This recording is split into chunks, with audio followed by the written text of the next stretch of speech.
ఏమండి బండి ఆపండి, దాహంగా ఉంది, చెరుకు రసం తాగుదాం. ఇలాంటి పనికి మాలిన ఖర్చు ఏదో పెడతామని తెలిసే నా జాగ్రత్తలో నేను వచ్చాను. ఇదిగో వాటర్ బాటిల్ తెచ్చాను, మినరల్ వాటర్ తాగు. ఇది మినరల్ వాటర్ కాదు, మున్సిపాలిటీ వాటర్. నీకు అక్కర్లేకపోతే ఈ టీ నేను తాగుతాను. నేను చేసిన ఏ పని నీకు నచ్చి చచ్చింది కనుక ఇది నచ్చడానికి. ఏ పని సవ్యంగా చేశారు గనక. అయినా ఈ వయసులో ఇంత పిసినారుతాను ఏమిటండి? ఎక్కడికి మోసుకుపోదామని? నాది పిసినారితనం కాదే, పొదుపు. అబ్బో, పొదుపు చేయబట్టే ఏడంతస్తుల మేడగొన్నారు. అందరిలాగే మీ నాన్న కూడా నాకు లక్షలు కోట్లు కట్నాలు ఇచ్చుంటే నేను దుబారా చేసేవాడిని అంతేనా. ఇంతటి మన్మధుడు లేడని మొహానికి పిల్లనివ్వడమే ఎక్కువ, పైగా మళ్ళీ కట్నం కూడా. నా మొహానికి ఎంత తక్కువే.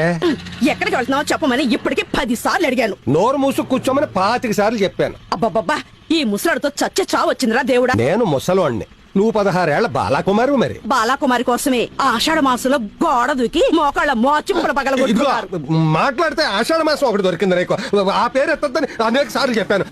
ఉడుకుమోతు పద. గుండ్రైలు అలా కూర్చోకపోతే దిగచ్చుగా.